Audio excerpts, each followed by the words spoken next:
Bonjour, nous organisons depuis de nombreuses années maintenant avec l'école d'architecture des conférences ayant pour but de présenter aux jeunes étudiants de l'école des métiers exercés suite aux études d'architecture. En effet, quand on sort d'une école, ce n'est pas obligatoirement pour travailler dans une agence ou à son compte, en libéral ou encore dans un gros cabinet comme employé. Nous avons sélectionné quelques métiers emblématiques. On a déjà vu quelqu'un du CAE qui fait de l'architecture, du conseil en architecture. On a vu quelqu'un d'une collectivité qui fait du conseil aux collectivités. On aura 7 sessions. Personnellement, voilà, moi je suis aussi architecte et j'ai la mission de sensibilisation des jeunes publics à l'architecture, à l'urbanisme et au paysage pour les CAE et notamment pour le CAE du Haut-Rhin. Et dans ce cadre, j'ai régulièrement des questions d'orientation de la part de collégiens, de lycéens, voire de leurs parents. Donc cette année, on a décidé de re-questionner le format du fait des circonstances sanitaires et de ma fonction au sein du CAE. Et donc on en est venu à faire des sessions de 20 minutes. Voilà. Pour celle-ci, on a le plaisir d'accueillir Xavier Ginaud, qui est coordinateur humanitaire dans le secteur sans logement. Et donc, je le remercie déjà d'être là. Qu'est-ce que tu peux nous dire, Xavier, sur les études que tu as choisies après le bac? Ok, écoutez, bonjour Catherine, ravi d'être là. Moi, j'ai fait un bac C, et j'avoue que c'était un petit peu, je ne savais pas trop où m'orienter. Et en fait, je suis tombé sur les études d'architecture, j'ai fait le choix des études d'architecture, parce qu'en fait, le champ des études d'architecture regroupait, à mon sens, des champs techniques, des champs artistiques, des champs sciences sociales. Et donc tout ça m'intéressait, et donc j'ai fait le choix de faire des études d'architecture. Et donc j'ai fait ça à l'école d'architecture de Strasbourg pendant 7 ans, je crois. Et j'ai eu mon diplôme en 1998. Et en sortant, avec 2 collègues, on a monté une école d'architecture. Une agence? Une agence d'architecture. Je suis resté avec mes 2 collègues jusqu'en 2003. Et là, j'avais un peu fait le tour. En tout cas, je ne trouvais pas ce que je voulais. J'ai une perte de sens à faire de l'architecture en France pour différentes raisons économiques, statutaires, enfin bref. Et donc là, j'ai décidé de faire une coupure et donc de partir un an autour du monde avec un sac à dos pour faire le point sur pas mal de choses. Et en rentrant, je ne savais toujours pas quoi faire. Et par les hasards de la vie, je me suis retrouvé à répondre à une agence cherchant architecte alternatif. Et le mot alternatif m'intéressait bien. Et c'était une annonce de la Croix-Rouge française pour la réponse au tsunami de 2004 en Indonésie, dans l'océan Indien. Et donc j'ai répondu en me disant ça ne marchera pas, et puis finalement ça a bien marché. Et puis, c'est-à-dire que tu as répondu et tu as répondu à la mission, sans avoir forcément la formation. Non, c'est-à-dire que j'ai fait une semaine de sensibilisation, on va dire, plus que de formation quelques mois avant. Mais je l'ai fait en me disant pourquoi pas. Et puis au bout de quelques jours, je dis voilà, c'est là que je veux exercer, c'est dans ce domaine que je veux m'engager, et allons-y. Et ça a été la formation sur le tas, on va dire. Voilà. D'accord. Et donc à quel moment tu t'es dit qu'il te fallait une formation plus costaud, ou parce que j'imagine que tu as fait ça? Alors, oui et non, dans le sens où je pense que les études d'architecture nous forment à plein de choses, à plein de domaines différents, plein d'éléments qui nous rendent assez malléables et assez versatiles pour pouvoir s'adapter à plein de contextes différents. Là, on était dans un contexte de reconstruction post-catastrophe. Et en fait, il s'est trouvé qu'à ce moment-là de l'histoire, tous les agences humanitaires avaient besoin de renforcement de capacité qu'ils n'avaient pas forcément en eux. Et donc, j'ai été pris, j'y suis allé parce que pour le secteur humanitaire, j'étais quelqu'un du bâtiment, un architecte. Je savais gérer un projet, gérer une agence. j'avais une capacité d'analyse. Ils ont vu mon diplôme qu'ils ont finalement trouvé comme finalement un diplôme qui était de l'ordre de l'humanitaire, alors que c'était pas du tout l'origine du diplôme. Et la formation s'est faite vraiment sur le tas. Mais je pense que les études d'architecture nous donnent toutes les armes pour pouvoir se former et apprendre très vite des choses, les intégrer dans nos actions et être pertinent. Ok. Alors, peux-tu nous dire en fait en quoi consiste ce métier du coup ? Alors ce métier, en fait, c'est donc moi je fais ça donc depuis 2005, ça fait 15 ans maintenant. J'ai pour fait. Une ONG ? Non, alors je fais ça principalement pour la Croix-Rouge française et la Fédération nationale de la Croix-Rouge Croissant-Rouge. Alors pourquoi c'est vrai que ça peut sembler étrange, mais finalement le mouvement de la Croix-Rouge Croissant-Rouge c'est quand même 13 millions de volontaires, c'est quand même 500 000 staff. Et c'est le plus vaste réseau humanitaire du monde. Et en fait, dans la réponse aux catastrophes, réponse à tout type de catastrophe, il y a 11 grands secteurs de réponse.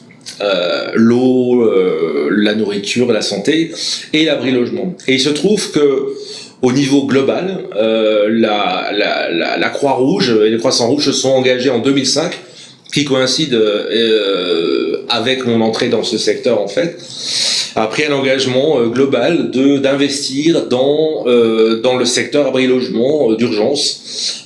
Ça veut dire renforcer nos capacités de réponse opérationnelles, renforcer le nombre de personnes que l'on va en former, j'en fais partie finalement, mais aussi s'engager pour l'idée, la discussion au niveau global avec au commissariat aux réfugiés des Nations Unies, sur qui eux pour la partie conflit, nous la Fédération Croix-Rouge Croissant-Rouge se limite ou à la partie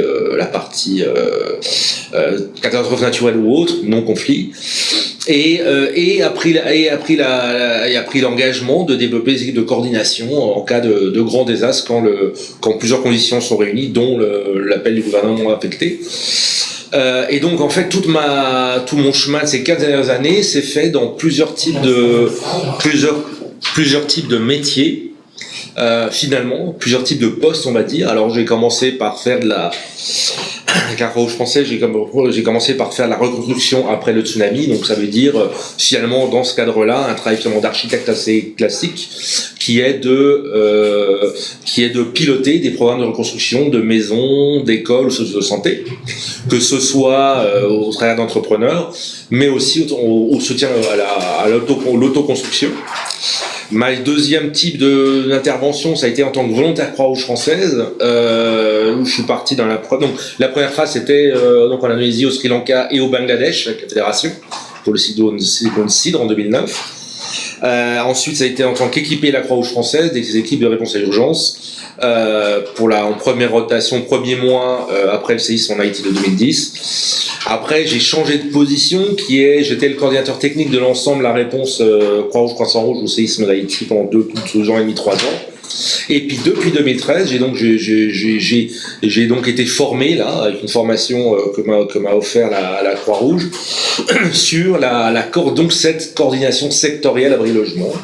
Et donc si c'est par rapport à cet engagement de la Croix-Rouge Croissant-Rouge de déployer des équipes de coordination spécifiques. Et donc mon métier maintenant est d'être déployé en préparation ou en réponse aux catastrophes dites naturelles, pour l'idée le secrétariat donc de l'ensemble des partenaires, des interlocuteurs qui contribuent à la réponse abri logement d'une population qui a subi une catastrophe. Et donc ça c'est mon métier que j'ai fait depuis 2013 aux Philippines, au Vanuatu, en Fidji, en Haïti, avec les Nations Unies sur cette mission-là, et de nouveau Vanuatu, et plus récemment aux Bahamas, de novembre à janvier dernier, qui était la réponse au cyclone Dorian qui a frappé les Bahamas récemment. Ouais, je me permets de digresser un petit peu parce qu'on avait on avait prévu un peu les questions, mais du coup ça m'interpelle quand tu pars comme ça en mission, que ce soit pour coordonner ou etc.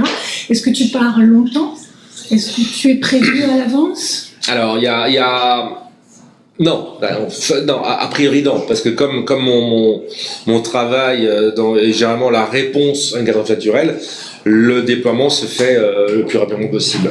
Mais il peut se faire à plusieurs moments d'une crise, c'est-à-dire que autant le temps pour être déployé est très court, autant la phase dans laquelle on est déployé peut changer. Par exemple, le plus urgent, ça a été en Haïti en 2010, où je suis parti en tant que volontaire Croix-Rouge, en première rotation pour Port-au-Prince pour le séisme en Haïti. Où là, c'est 3 semaines, là, c'est en statut de volontaire. Mais je peux partir, j'ai fait une mission de 9 mois avec la Croix-Rouge française au plan de tsunami, où là, je partais 6 mois et 1 an et demi après la crise. Parce que notre action ne se limite pas à la distribution d'abris d'urgence, mais se porte de plus en plus, depuis le début, à comment on peut comprendre le processus d'habitat des populations avant la crise, le comprendre, identifier les éléments qui permettent aux populations de se relever, et comment on peut aider les populations à se relever d'elles-mêmes. Et donc notre travail va donc de tout ce cadre qui est la préparation de catastrophe, où on vient en temps de paix, on va dire, où on va aider les structures locales à mieux s'organiser, à l'urgence, au soutien au relèvement qui va faire à plus 1 mois jusqu'à plus 6 mois, mais aussi jusqu'à la reconstruction. En Haïti, par exemple, il y a des programmes de la Croix-Rouge qui sont encore en cours. Donc selon la phase, le temps de mission va changer. Donc le minimum que j'ai fait, c'est 3 semaines, c'était Haïti Port-au-Prince. Cela, c'est l'urgence pure. Et on ne peut pas être déployé plus de 3 semaines parce qu'on revient vraiment exténué, c'est du 24-24. À des missions de 3 mois qui sont maintenant un petit peu mon temps de base, en post-urgence, pour accompagner l'ensemble des interlocuteurs pour leur transition vers les problématiques de reconstruction, mais jusqu'à 2 ans et demi, qui était en Haïti. Je suis resté 2 ans et demi en Haïti à Port-au-Prince, où j'étais coordinateur technique, et là il fallait vraiment quelqu'un qui reste dans la durée. Bon, et dernière question en guise de conclusion, tu y as pratiquement à peu près répondu en disant que les études d'architecture te permettaient d'être très flexible, très réactif, ont permis à ce que tu t'adaptes à cette manière de travailler assez facilement, et puis c'était un prérequis aussi pour ton embauche au départ. Mais est-ce que tu dirais que c'est un plus, le fait d'avoir travaillé en agence et à son compte, pendant tout ce que tu as fait avant d'être orienté vers ça, est-ce que ça a été des plus? Est-ce que tu le conseillerais, ou est-ce que on peut aussi y aller comme ça directement après les études d'architecture, et puis c'est pas mal aussi? Alors à ça, j'aurais 2 réponses. La première, c'est ce que je dis souvent, c'est que il y a peut-être trop d'architectes pour faire ce qu'ils font. C'est-à-dire que peut-être que trop de collègues se vouent. Il en faut suffisamment pour ce travail d'agence en indépendant qui est la pratique classique de l'architecte. Mais finalement, l'architecte, dans toute sa formation, dans la discipline de l'architecture, peut investir beaucoup de champs dans la société, et je trouve qu'il est nécessaire qu'il le fasse en tant que soutien à la société dans son ensemble. La deuxième chose, c'est que comment expliquer ça,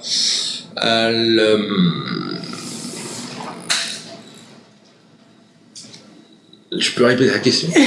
Ma question, c'est est-ce que tu penses que c'était une bonne chose d'avoir exercé en agence? Oui, ce que je dis souvent, parce que je suis contacté par beaucoup d'étudiants, d'ailleurs je suis prêt à le faire, hein, si quelqu'un veut me contacter pour en discuter autour d'un café, je le fais avec grand plaisir. Il faut vraiment se poser la question de sa valeur ajoutée.